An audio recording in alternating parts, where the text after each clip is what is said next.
एक जिम में आखिर आपको क्या चाहिए बता दो ना। सेंट्रलाइज्ड एसी है, इक्विपमेंट्स इतने ज़्यादा एडवांस्ड है, इतना स्पेशियस जिम और एम्बियंस तो इतना लाजवाब है।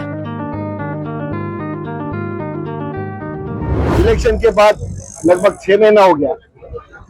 6 महीने के बाद यहाँ के लोगों को नोटिस मिला कि 7 दिन के अंदर खाली करो, लेकिन कुछ लोग षड्यंत्र ही करेंगे, लेकिन षड्यंत्र कामयाब नहीं। कुछ लोग कौन है यहाँ पर? बिन पूछ वाला बाबा, मेरे पूछ के ऊपर पैर मत रखो।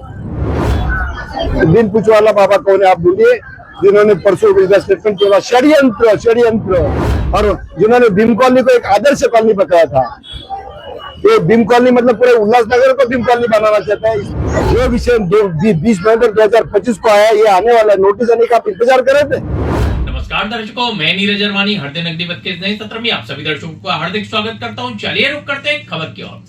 दर्शकों, उल्लासनगर का पैनल क्रमांक 15, जहां पर संतोष नगर और महादेव नगर पर क्या सचमुच लटक रही है तोड़क कार्रवाई की तलवार, या फिर ये हो सकता है एक राजनीतिक षड्यंत्र।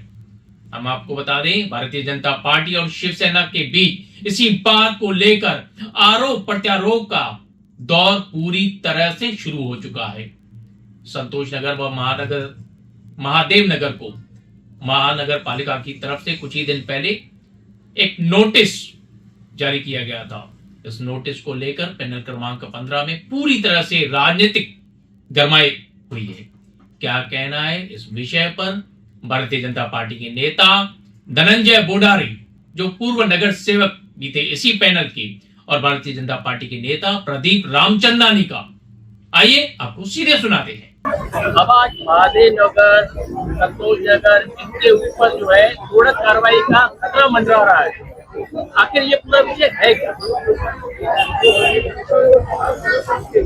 20 नवंबर को कुछ लोगों ने हमने किया ये प्रपोजल ऐसा श्रेय लेने के लिए आगे दौड़ रहे, और इलेक्शन के बाद लगभग 6 महीना हो गया। 6 महीने के बाद यहाँ के लोगों को नोटिस मिला कि 7 दिन के अंदर खाली करो। अभी इस कारपोरेशन में प्रमुख पोस्ट पर बैठे हुए लोग यहाँ के नगर सेवक है। एक नगर सेवक यहाँ का प्रभाग समिति सभापति है, एक नगर सेवक सभागृह नेता है। महापौर कार्यालय में 24 घंटा बैठे हुए, 24 घंटा में 12 घंटे तो पक्के हैं, और शहर में ढंढोरा है कि इनके इशारे पे सब कुछ होता है। महासभा निकलती है तो इनके इशारे पे निकलती है, अगर कुछ भी होता है तो इनके इशारे पर ऐसा बवाल कर रहे हैं या किया है। लेकिन यहाँ कल नोटिस कुछ लोगों को मिलने के बाद 6 महीना हुआ है। इस विषय में कारपोरेशन में पहले भी ले सकते हैं, लेकिन कभी लिया नहीं।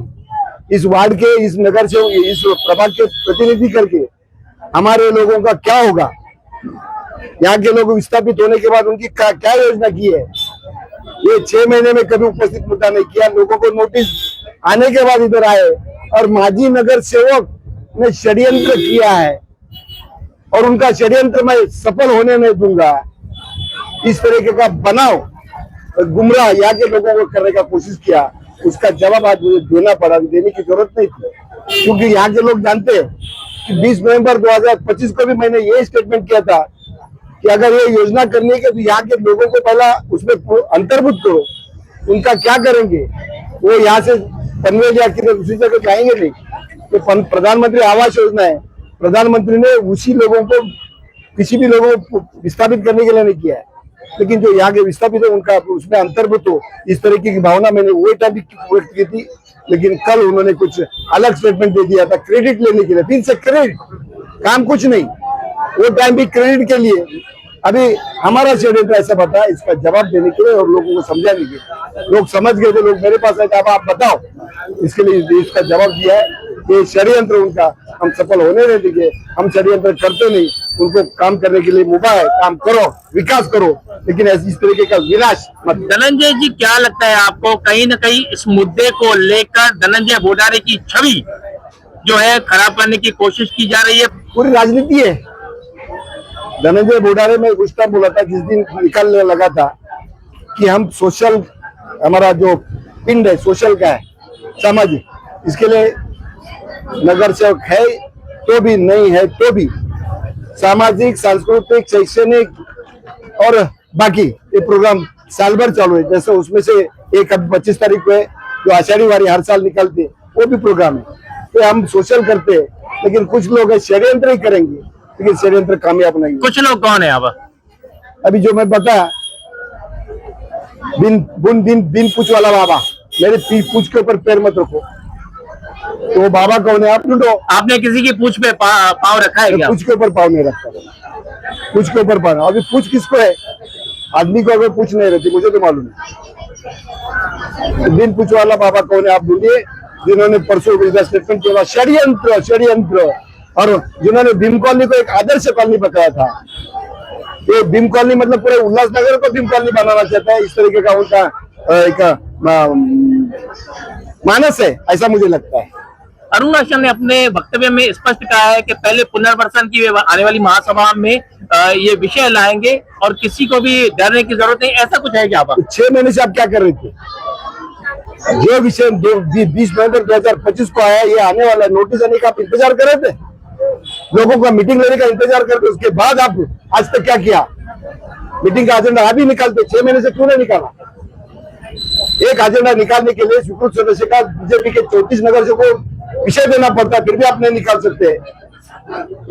लेकिन जिस वार्ड के प्रतिनिधि मैं कर रहा हूँ, उस वार्ड के लोग विस्थापित होंगे, उसका एजेंडा के ऊपर पहले प्राथमिक विषय लेना आपका काम था, आपने नहीं किया है। आपका भी नैतिक अधिकार नहीं है अभी ये बोलने का कि हम 20 तारीख को लेंगे। 20 तारीख को बीजेपी के नगर से भी एक मुद्दा उठाने वाले हैं। धनंजय जी, ये विषय ऐसा नहीं लगता कि सरकार की इतनी महत्वाकांक्षी योजना यहाँ की लोकल राजनीति की वजह से फिर से पिस जाएगी?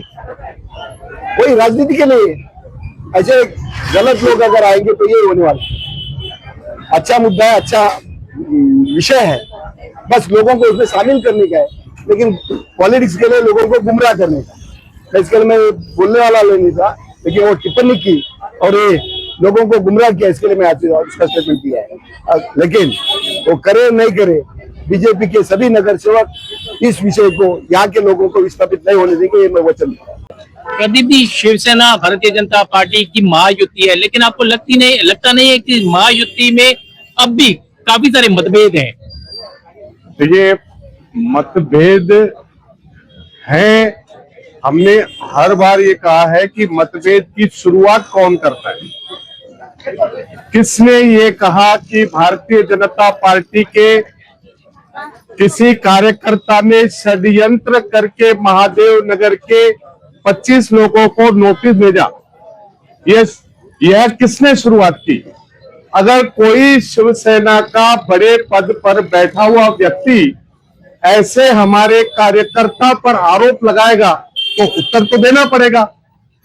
तो इसीलिए जब कोई अच्छा प्रोजेक्ट शहर में आता है, उसको अटकाना, लटकाना और भटकाना, यही काम अगर उन नेताओं का है, तो मुझे लगता है कि इससे बड़ी दुर्भावना, इससे बड़े दुर्देव इस शहर के नहीं हो सकता कि इतने 750 करोड़ प्रधानमंत्री आवास योजना के लिए उल्लासनगर में आवंटित किए गए हो, उसमें इस तरह की राजनीति लाकर अगर शिवसेना भारतीय जनता पार्टी अगर साथ में है, तो एक दूसरे के सदस्यों पर आरोप क्यों लगाया जाता है?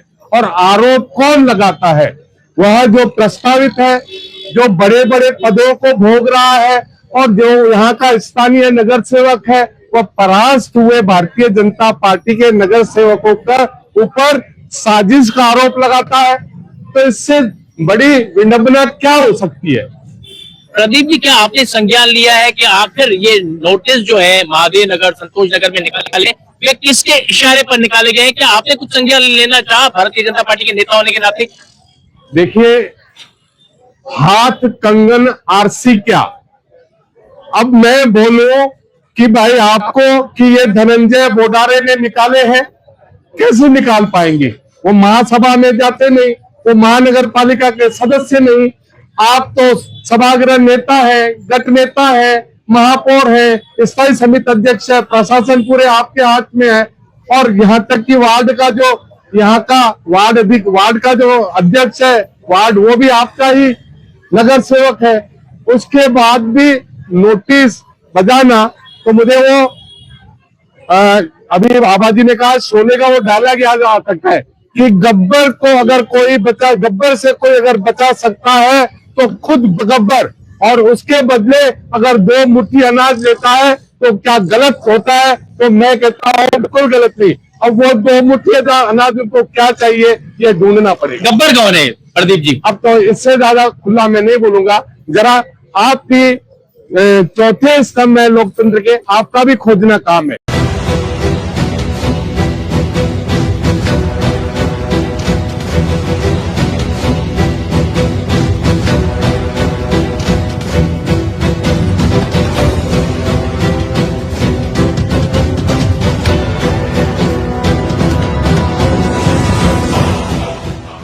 एक जिम में आखिर आपको क्या चाहिए बता दो ना। सेंट्रलाइज्ड एसी है, इक्विपमेंट्स इतने ज्यादा एडवांस्ड है, इतना स्पेशियस जिम और एम्बियंस तो इतना लाजवाब है।